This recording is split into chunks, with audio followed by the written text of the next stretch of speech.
જય સદગુરુ મહારાજ, જય રામદેવીર, જય રામાધણી.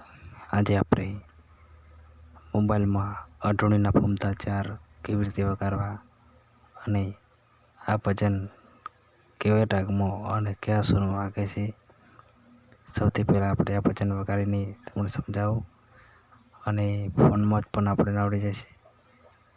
ટેપ બાય ટેપ તમને તમારા ફોનમાં હાર્મોનિયમ એપ ડાઉનલોડ કરીને અને વગાડી શકો છો. તો ચાલો આપણે શરૂ કરીએ.